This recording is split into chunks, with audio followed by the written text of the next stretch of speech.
Good evening, everybody. Welcome to the National Theatre. My name's Chris Campbell, and I'm the literary manager of the Royal Court Theatre. Before that, I used to work here for quite a long time. And I'm delighted to say that tonight I'm joined by David Hare and by Penelope Wilton, and we're going to have the first conversation in this building today, which is not about the new artistic director of the National Theatre. The format of tonight is that each of my guests has been sent a questionnaire by the National with a number of questions about their relationship with this organisation over the years. And we're going to base the conversation around their answers to those questions, but we also reserve the right to wander off if we feel like it. It's going to be about 45 minutes. And I'm going to start with the first question to both of you. And the first question is, when, where and what was your first encounter with the National Theatre?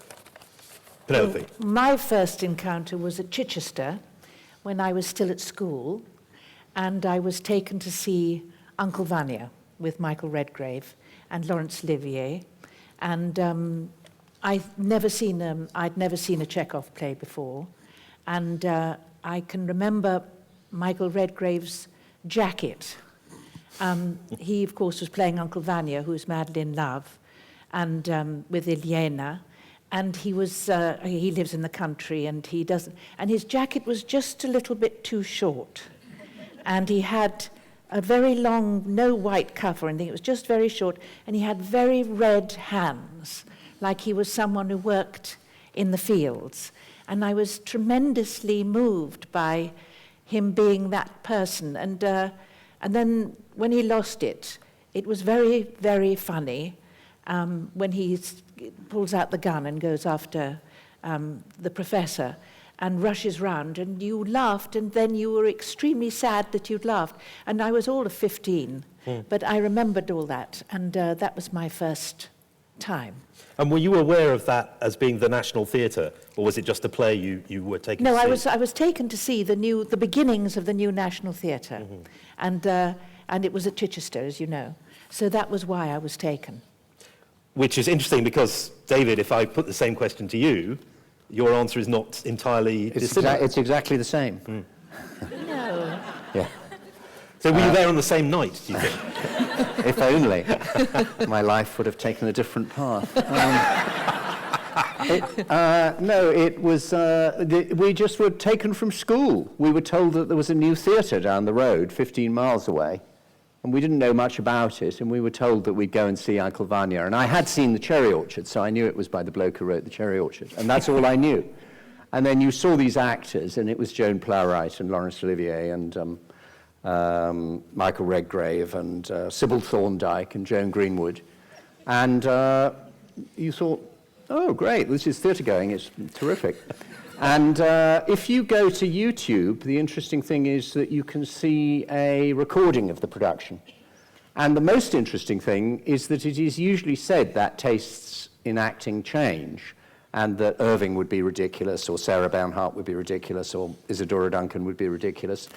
These actors are not ridiculous. If Michael Redgrave played that performance tonight at the National Theatre, it would be completely accepted as the taste of the day. It's a completely contemporary performance. There's nothing about it which is dated, or about Joan Plowright. The Joan Plowright's performance you would be so lucky to see it in the Olivier tonight, and you would not feel that the dust had to be blown off it in any way. No. It must have been some time till you saw a cast like that again after that experience. Well, certainly. I mean, I remember exactly what David's... I'm so amazed that you saw that at the same time. I can't get over it. I should say that they haven't seen each other's answers, so that was news to both of them. Exactly. But I couldn't agree more. And I'm always slightly worried about first experiences of things. And when people say to me, oh, well, I'll never go and see that play again because I saw it when I was 17 and nothing will ever be as good. Well, often it's because you're seeing it for the first time, and the play is just so amazing, and it wakes up things in you. It shows you things that you never thought you could even feel.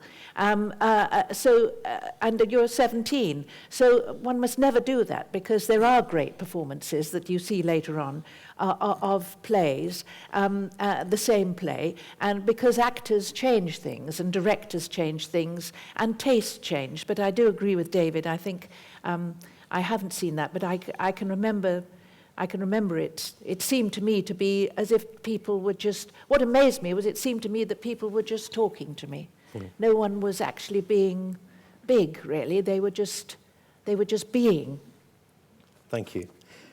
David, question 2 is, who would you describe as an unsung hero of the National Theatre?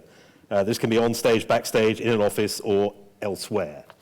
Oh, well, I chose Nicholas Wright because Nicholas Wright is a playwright himself and a distinguished playwright. But when recently, and I'm sorry to raise this subject since you've just banned it, but when the chair of the National Theatre said to me, what do you think the most important thing an incoming artistic director should have? I said, knowledge of the repertory. And he said, well, that reduces the candidates to 2, because nobody now knows the repertory. When Ken Tynan became literary manager, the first thing he did was to draw up a list of 1,200 plays, which is a very interesting list, actually, of what he regarded as the repertory of a putative national theatre might be, the plays that he could see in the repertory. That was the first thing he did. And Nicholas Wright, who was the literary manager here from more or less the end, I think, of Peter Hall's time, right through to Trevor Nunn's time, is the only person I know who's seen the repertory. Apart from the critics, obviously, the older critics, the generation of Irving Wardle, Michael Billington, these critics, Michael Coveney, they do actually know the repertory. They have seen all the plays. But it's very hard to get to see the plays now. Fewer plays are done. Fewer plays are done in this building. There used to be 8 productions a week available to a visitor to London at the National Theatre. Now I think there are 4 or 5. And because obviously many more are newer than they used to be, it's much harder to see the wilder things in the repertory. And for those years, Nicholas advised, and he was the best literary manager I've ever known, because he not only advised on repertory brilliantly, but he also was of immense help to living playwrights, mainly because his advice was so incredibly tactful and judicious and wise and non-pressing. You'd go to him and say, what do you think? And he'd say, well, you could do such and such with this play, and it would have that effect, but it's up to you. If you don't want to, don't do that. And it was just a wonderful way of talking to playwrights, because he was a playwright himself. And still is. Yeah. Yeah. Thank you very much. Penelope, who is your unsung hero of the National Theatre? My unsung hero is Lynn Hale, who is here, obviously. who is in charge of the programs and publications, and is, in my mind, the memory of this theatre, because I've known her for 40 years, and certainly 35 years, and she started with the theatre when it came to the Old Vic, and there is nothing she doesn't know about how this building runs. She does the most wonderful programs, very informative, always asks people, very informed people, to write on the different plays and subjects, and she is the most interesting person, one of the most interesting people in this building, and I'm extremely proud that she's my friend. Gosh, thank you. I am also, in my own small way, a friend of Lynn Hale, and there are therefore 2 things I know. One is that she's here, and the other is that if I were to point her out, she would destroy me. And as the memory of the National Theatre, she knows where the bodies are buried, and she knows what we all did in the early 90s when we should have known better. So I'm not going to point her out, but I will ask you to give her a round of applause, because she is fantastic.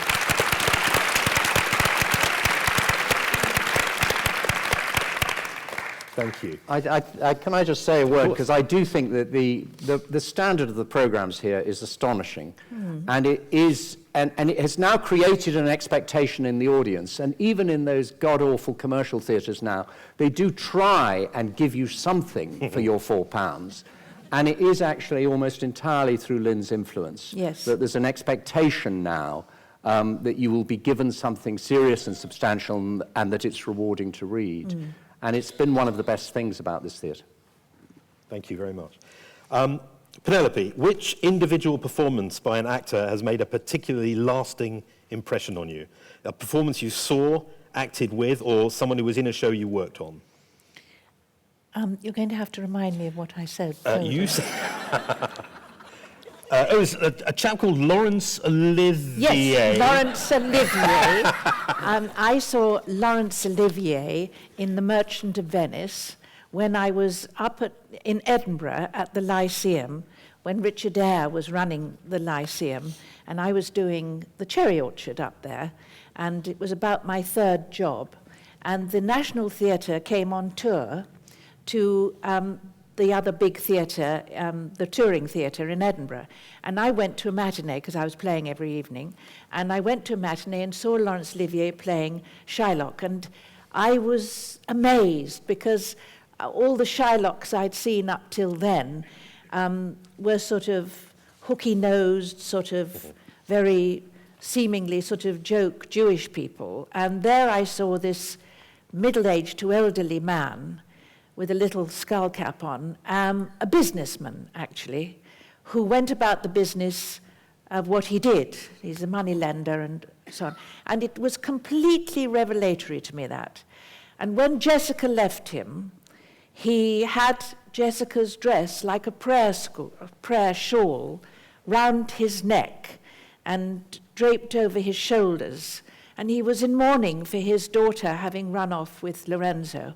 And it was one of the most touching things I'd ever seen. And he was very theatrical, Laurence Olivier, but he was at his most muted in that. And consequently, I was very taken with that performance at that age, but it was very important to me. Thank you.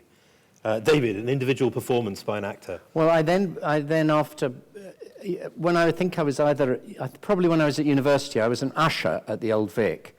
And so I would watch the repertory, and mostly what I saw was Trelawney of the Wells and Othello and Love for Love. And these were the ones I watched over and over and over again. And I was depping for somebody. And so I'd do certain performances. And I'd see the same thing. And it never occurred to me that actors didn't do the same thing at every performance. I'd always assumed that acting was like target practice, you know, that you just ticked off boxes and you tried to get the darts in the same holes every time. And Albert Finney was in a production of Love for Love. And he'd just wander onto the stage and sit down, and he just had charm coming out of every single pore. And he just wowed the audience with his charm. And he did something subtly different at each performance. And it had never occurred to me that you did a different thing at each performance, and yet, at each performance, it was true. But my eye was even more drawn by Lynn Redgrave. And Lynn was just someone who appeared to have wandered onto the stage via the stage door and the Waterloo Road. I mean, she was dressed in costume, but you could not have said that there was anything about her performance that was remotely actorly. And she had the house roaring with laughter. It was always said she was let go after a year because she was on stage with Laurence Olivier, and Laurence Olivier didn't like the fact that Lynn Redgrave got so many more laughs than he did. And that maybe is a drawback of an actor-manager running a theatre, though I personally love actors running theatres and wish more theatres were run by actors, because I think it adds something tremendously special. In my lifetime, the theatres that have been run by actors have been remarkable, because it brings an extra dimension to the theatre when the head of the theatre is out there on stage at night. It's a terrific thing in a theatre, particularly in a classical theatre, obviously. And so Lynn is my heroine for that, and just the gift of unforced laughter. She just came onto the stage, appeared to be doing nothing, and the whole audience fell about. How she did it, I have absolutely no idea. Thank you. One very important lesson of that story is be nice to the ushers, because you don't know who they might become.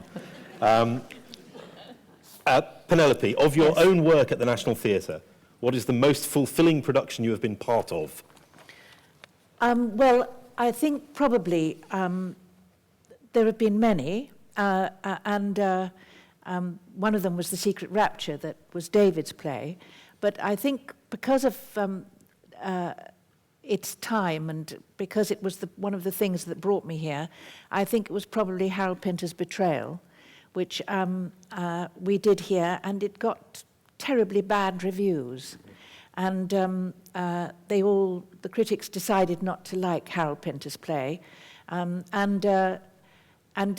all thought, I remember the 2 days after a day after we opened, we were all sitting rather disconsolately in our dressing rooms, and Harold and Peter Hall came round and said, chin up, we'll be fine, and so on. And of course we were all, it's difficult opening any new play, and Harold's were particularly difficult because people were out to get him often, you always felt. But it went on to have an enormously long run here. In fact, it was extended, and it had a very big public appeal. And I really, really got to love playing it. I also started a relationship that I had with Harold over many, many years until he died. So I did a lot of his work after that. It was a difficult play, and I think that's what I felt about it. It's an enduring play, isn't it? It is a very enduring play, and it's one of his most favourite plays now. It's done again and again. But it had a hard start, and when things have a hard start, you always have a feeling for them. I did a platform discussion with Michael Billington once and reminded him of his early review of Betrayal, and he now thinks that's a story that redounds to his credit, that he now admits he was wrong, rather than just hanging his head in shame, which I think would be more appropriate. David, of your own work at the National Theatre, what is the most fulfilling production you've been part of? Well, it would have to be the 3 plays here, doing Racing Demon and Murmuring Judges and The Absence of War in a Day. Because, obviously it was everything that I'd ever wanted the theatre to be. I went into the theatre intending that it should be about the lives of the people who were in that theatre. And that it should be contemporary and urgent in that way. But I don't think good intentions count for very much. I don't think that you get brownie points for, subject matter. I don't think it would have meant so much to me if it hadn't been so spectacularly well done. And so there was a company of actors that I was very, very fond of. I loved them. And there was also, it was just incredibly well directed.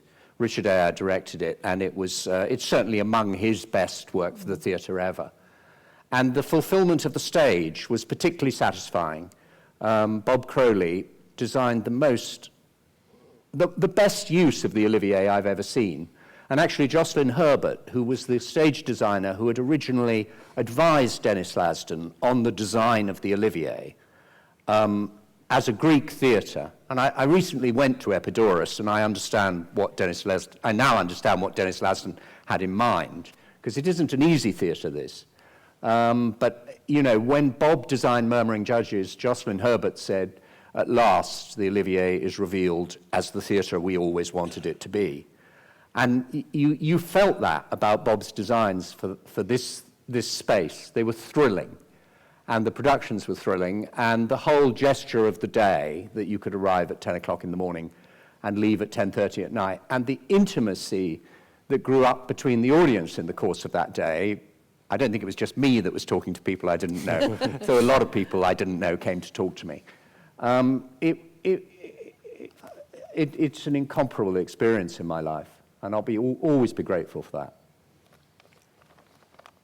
I think also, I'd like to dwell on that for a little while. I remember I was in the building at the time as an actor, although not in those shows. I was in other shows around.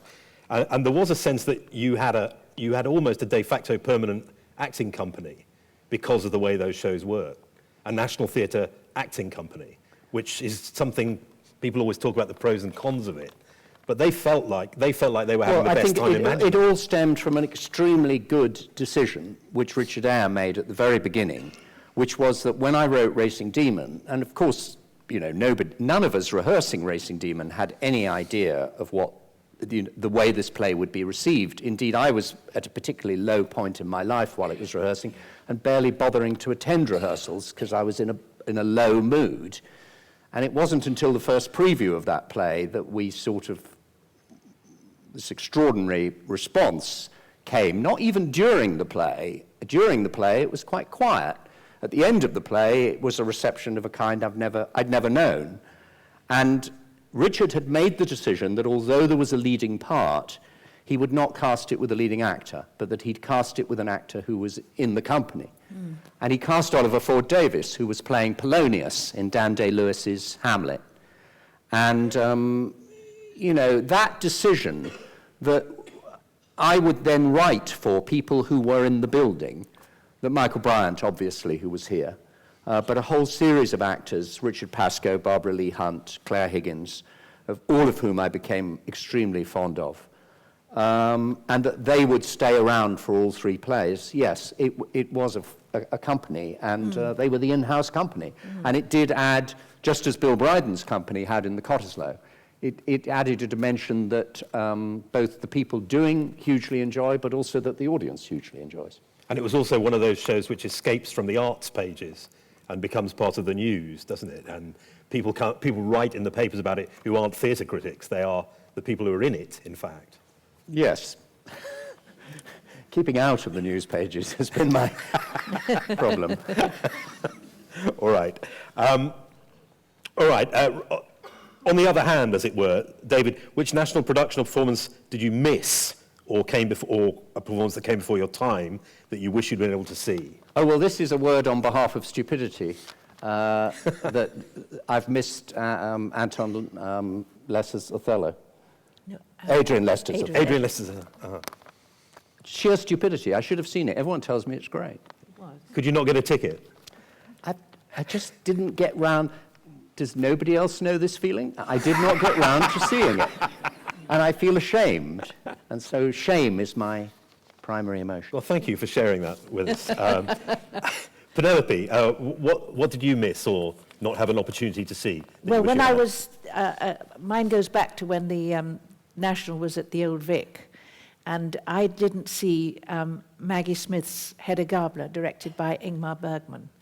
And I didn't see it because it was expensive when you were young to go to the theatre, and it was in repertoire, and that's always difficult because you don't know when you can be free to go. And I think I probably had just gone to drama school when that was on. And I would have loved it. I don't have many heroes and heroines because I just never did. But Maggie Smith, actually, for a young actress, seemed to me to be everything that I would have wanted to be. And she seemed to have it all. She could be... we will get on later, but she's the most remarkable high comedy actress. And she also has this tremendously sad face at times. And I could imagine her playing Hedda Gabler. And I'm sorry I missed it. David, you saw that production, Oh, yeah. Is that right? Yeah. But is Penelope right to wish she'd seen it? Oh, yes, absolutely. You missed Could you rub it in? I don't know. I mean, I find the play very difficult. We were talking about this earlier. I find the play it's not a play that I wholly understand. And I think whatever route you take through that play, and maybe the greatest plays are the insoluble plays. Maybe that is what makes them great. Could be. And that sometimes the very fact of mystery being at the center of the play, as maybe it is with Streetcar, that maybe that is what fascinates about the play. I don't entirely understand Hedda Gabler, and I don't entirely understand what, in quotes, might be said to be the right way to play it. Indeed, I think there is no right way to play it. But I had seen the original Ingmar Bergman production, and this was another thing the National Theatre used to do, by the way, was bring foreign productions to London, which I think it's a great shame that we don't do that now, because we saw some incredible things in this theatre when it first opened. And Maggie brought more to it than in the original Scandinavian production because of exactly the things. She's really dangerous on the stage. Very. And very few people are really dangerous on stage. And Maggie Smith is dangerous in the most thrilling way. I agree with David about there not being so many foreign productions brought here. I remember seeing Peter Stein's production of Summerfolk here in the Littleton Theatre. And at the end of the first act, when they all get up to... No, it's the end of the play, actually, when they all get up to go home, having had their picnic. And I don't know, something so magical happened that I was sitting there and the actors got up and packed their little bags, or they took the blankets they'd been sitting on, and they were dressed, and then they got up, put their jackets on again, or their shawls round them, and then they all started to walk towards us. Like you're sitting there, and this group of people walked towards us, and the lights faded, and there were these birch trees in the background, and I actually thought they were walking over me. There was a sort of, it was magic. They just walked out of the theatre. And I've very rarely seen such a wonderful moment. And I didn't understand a word they were saying. I mean, they were speaking another language, but I absolutely understood what was going on. It was he's a wonderful director, and that was a wonderful production. I think the place was host to Planchon and Bergman and Peter Stein and Strehler and Charot. They all brought productions here in those years, and we don't see these productions now. No. And it's a terrible loss because it put our own theatre in a sort of perspective, just as the World Theatre Seasons when I was young at the Aldwych had an immense effect. Or the visit of the Berliner Ensemble, for goodness sake, changed British theatre in the 50s. And we now aren't nearly as open to that. And the fact that our national theatre doesn't invite foreign companies does seem to me a lack. Where would you make room for those productions? What would you do less of? I'm not being mischievous, I'm genuinely asking. I don't think you have to do less of. I just think you just have to add them. I mean, they had a very good American production of, what was the play called by that came August from Osage County. Yes, which came, and it was in the repertoire, and it did extremely well. I mean, there is a place for them, because I agree with David, it does throw our theatre into relief, and also it opens us up to a more European or world stage. I can remember going exactly like David to the World Theatre Season and saying the no theatre from Japan when I was a student, and getting some tickets, and it was completely revelatory to me. I mean, it showed a completely different side to theatre that I'd ever seen before, and was very, very good for one, because you saw what other people were doing. I mean, it's just that we are part of a big world, and we can learn from each other. So why has that stopped? I should think it's expense, I would imagine, wouldn't you? No, I think that it's more that all artistic policies have the vices of their virtues, don't they? So that there are a sort of, because Nick Heitner plainly is a spectacularly successful artistic director in every way, nevertheless his policy of doing certain things means that certain other things don't get done. And so because of the creation of something that's much more modern, much more contemporary, obviously the classical repertory to a degree has suffered in comparison with the splashiness of the big new things. For me, this is not a big problem because it's the new things that have always interested me. But there has been an absence of regional theatre in this theatre, and there's been an absence of foreign theatre in this theatre in the last 10 years. Thanks. The next question is... and I may say, just in parenthesis, when from Northampton, there was that incredible double bill of Tennessee Williams's first play and Eugene O'Neill's first play. That, to me, was one of the best things that's happened in this theatre in the last 10 years, particularly the O'Neill, which was just a complete revelation to me. And that came from Northampton, and I do wish more of the regional theatre were drawn into this theatre and seen in London. Well, we'll see. Things will change. So yes. We'll see. The next question is somewhat more frivolous. David, which National Theatre costume would you wear if you had the chance? Well, this is the poem that we're going to read. I haven't got my glasses. No, I'll read it. You read. There's a poem. I've chosen Kate Nelligan's dress in Plenty because... I wish we had it here. Why can't we bring it out? And this is the poem, which Penelope knows. I came across this poem last year. It's by Alan Jenkins. Yes. Yeah, you know this poem. I do. You sent it to me. Yeah.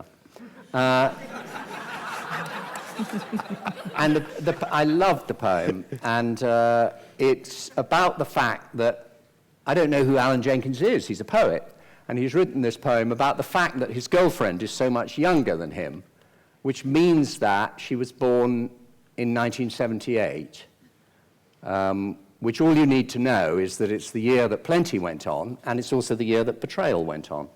And so this poem opens, it's called Between, the poem. Sometime between Plenty and Betrayal, between Kate Nelligan in a black, waisted, plunge-line 50s dress, looking me straight in the eye when she took her bow, and the back of Penelope Wilton's miniskirt as Jerry clutched her arse, riding up dangerously high, between my last pair of denim hipster flares and my first pair of corduroy Oxford bags, between wanting to be taken for the standard hippie Fauntleroy and the lost picture post boy who'd spat some lyrical venom and died in the Spanish Civil War, between night fever and some girls, between my monkish book-lined cell and a bijou flat in Battersea paid for by the invisible man, between my last ever Mandrax and my first ever line of coke, I'd gone straight to drug heaven from drug hell, between invasion and peace plan, between a love I'd counted on and the end of that self-flattery, you were born, whom I met over Kears 30 years later. Between first kiss and last, between offering your tale, your mobile number and email address, and administering the coup de grace, you brought me to my knees, to this. And I just was terribly moved that somebody had written a poem about somebody being born between Plenty and Betrayal. Yes. Fantastic, thank you. Penelope, do you have a costume you wish you could wear for the Well, I National found History? this very difficult because, and in the end, I think because it was being a child, this was most wonderful book was Wind in the Willows, and I would have liked to have been Moley. So I would have had Moley's costume, I think. It may not be too late. If, No, but then someone might cast me as Moley, you never know. What's your favourite spot in the National Theatre? Penelope? Mine? Yes. Mine is the Lettleton stage, prompt side, wings, because I've had more I've had more terrifying and nicest times there, because you're terrifying when you go on, and then when you get into the show, you become a bit blasé, you go a bit early, you say hi to everyone, and it's all fine, and you have sweeties, and you have a bit of a chat, and then you think, I'll go on, like this, and I've had more nice times in that corner there, with different people, actors and stage management, and I've really enjoyed that corner. That's theatre. I've played that theatre more than I've played this theatre, so I got to know that corner extremely well, and that's my favourite place. Although you did tell me rather a brilliant story about this corner. Oh, that corner earlier. there. Well, that corner, when I was playing Bianca, I was actually cast as Bianca in Othello, because Peter Hall rang me up and said, look, I can't get an actress just to come in and play Bianca. Will you play her? And I was doing 3 other plays. I said, no. I had a little girl. I had a little baby, actually, at the time. Well, she was 3 or something. And I said, no, I can't. That's my only night off. So he said, oh, please. He said, you can come in at the interval. It's not a big part. You just come on. And so I said, oh, all right. Well, of course, he's a liar, because in a small part, you're there from the beginning. You're terribly worried. You've got 2 scenes. You've got to get it right. So you're listening to the tannoy the entire time, worrying. And then you go on. So I used to be in that corner quite a few scenes before my scene came on. Well, it was Paul Schofield playing Othello, and he was doing the handkerchief scene with Desdemona. And it wasn't Paul Schofield's finest hour, I have to say, as Othello, but he did have it, and he said, he did this great big voice, and he said, the handkerchief,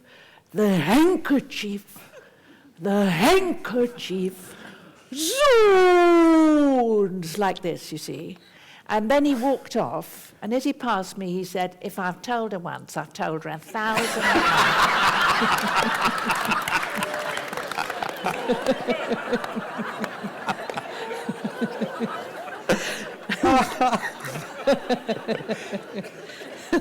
I'm sorry you have to follow that, David. There is no following of that. What's your favourite spot in the National Theatre? Oh, well, I have to say, now this is, I have to say that I've never eaten in mezzanine. So I'm trying to answer this question without giving offence, so that I just exclude mezzanine from my comments. But all theatre restaurants are terrible. It's just one of the rules about theatre, don't eat in them. And that may be the carrot cake of the Fringe of my youth, or those terrible boiled eggs in Peter Brook's theatre. And you just, the only theatre that ever had a good restaurant was the Liverpool Everyman, which had a wonderful restaurant, as well as a wonderful company. But really, I've eaten more bad meals in theatres, and now I never eat in theatres, which is why I don't know what mezzanine is like. But there used to be a restaurant here which was really terrible, called Ovations. And Ovations appeared to, Ovations, not an appropriately named restaurant for anyone who ate that, it appeared to just serve the canteen food that had been sitting around all day and, was then served up to the public in the evening. And it was just shocking. But unfortunately, it's where I first met my wife. So Ovations is my favourite spot in the National Theatre. I think tables are available between this and the show if any of you are hanging around. Thank you very much. Now, fantasy programming. Each of you has been asked to choose a day's programming, so a morning show, a matinee, and an evening show. So shall we go through the day? Shall we get your choices one by one as we move through the day? Mm-hmm. So, David, what would be your morning show? Well, I think you've got to have somebody who represents the future, and so I'm very torn between the author of This House, which I hugely enjoyed, James Graham, I think he is called, and he's 25, 26, my God, he's talented. Francis Yachu Cowig, anyone, I just urge you to go to the Shed and see The World of Extreme Happiness. These are two, the National Theatre at the moment has two incredibly brilliant young writers. And so it just seems to me the best way to start the day would be with the future. Thank you. Penelope, what would we see in your morning? Well, I've chosen comedy, actually, on both my, apart from the evening, both my choices, my morning show and my matinee, because high comedy, and I mean that apart from farce, I think there's a great difference, is something that I don't often see now, actually, and I don't see restoration and plays now. And I would have chosen Maggie Smith again, along with Laurence Olivier and Robert Stevens, in The Recruiting Officer. Mm-hmm. And I can remember how she stood with her boots to here and her tights and her little moustache. And that was a wonderful, wonderful production, directed by Bill Gaskell, and I would have that as my matinee, as my morning show. Mm-hmm. And then the matinee would be? And the matinee would be Hay Fever, which is was the first time I'd ever seen a Noel Coward play, and I was just thought I was in heaven, and every single performance, because Hay Fever has got 7 leads in it. It's unlike Private Lives, and well, actually all Coward's characters are wonderful, but that is why it is such a difficult play to do, and why a theatre like with a company like the National Theatre did it so well, because it had every single part was absolutely cast right to the top of its class. I mean, every single person was brilliant in that play.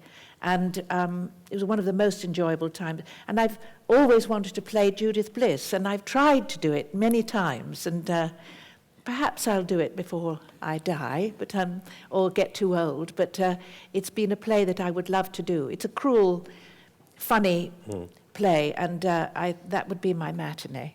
Are you not now in a position where you just have to indicate your eagerness to play a role, and then it will automatically happen? I wish. I wish, no. I find that very hard to believe. David, what would your matinee be? Well, I'm going to see Pravda in the afternoon in order to see Anthony Hopkins on stage again. And I'm going to embarrass Penelope by what I'm about to say, but I shall risk that.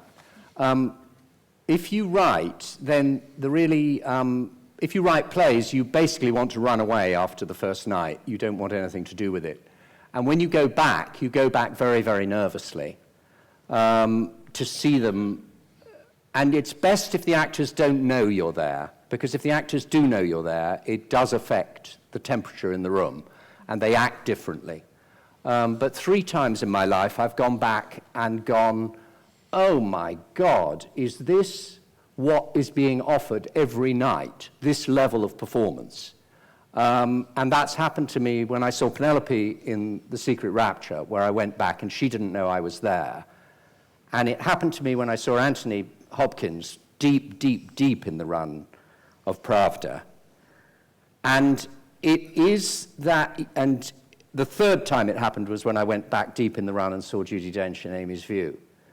And the feeling you have when you watch it is that the actor happens to be saying what you've given them to say, and they happen to be doing what they've been given to do, but that they are so completely in the character that if they did something completely different, that would be all right too, because they have total ownership of who it is they are playing. And their mouths are moving up and down, and they're saying stuff that you vaguely remember you wrote. But that's not what you're seeing. What you're seeing is total command of a role. And I've only seen that, as I say, 3 times in my life, and each time I've seen it when the actor didn't know I was there. But I saw it when Penelope played in The Secret Rapture. Fantastic. Thank you very much. What would your evening show be? My evening show was a show that I never saw, but I have subsequently done this play, which was Long Day's Journey into Night. And O'Neill is I think O'Neill is one of the great, great writers, great American writers. I mean, he's just sensational. He sort of takes your breath away. And that was a production which I would have very, very much liked to see. It came back, it was Laurence Olivier's really last great performance, I think, probably, and he played it quite late on in his time at the National, and it also had Dennis Quilley and Ronnie Pickup playing his 2 sons, and they were actors that I had very much admired as well. So I would have very much liked that as my evening show. Thank you. What a day. David, how are you going to finish off your evening? I'm going to cheat by having one half of one and one half of the other. I absolutely hate musicals. I detest them, can't stand them. And, everything about them I find incredibly offensive. Me too. But there are 2 musicals that are worth seeing. One is Guys and Dolls, and the other is Carousel. And they've both had great productions in this house.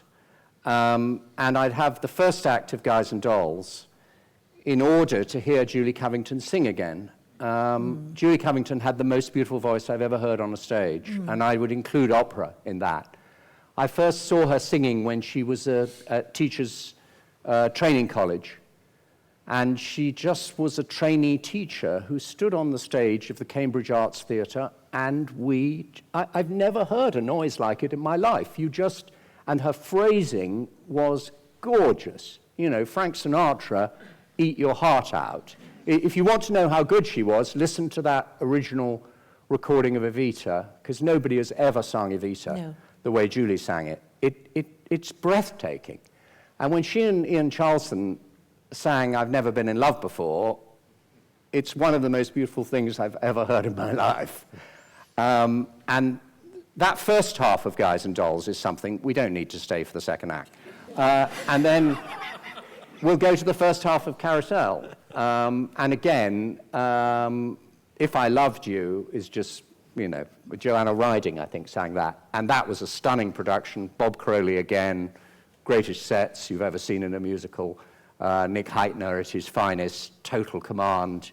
So I'd have one of the other and one of the other, and you certainly don't want to stay for the second act of Carousel, because it stinks. And when they start singing about going to heaven in the manner of the Liverpool Football Club, it's time to take the early train to Sevenoaks. Or perhaps go to the restaurant upstairs where tables are still available. Now, we have to stop, I'm afraid. It's been such a pleasure. The hairs in the back of my neck have been tingling listening to these reminiscences, and I'm just so pleased that a journey that began for both of you at the same production in Chichester should have reached this point tonight.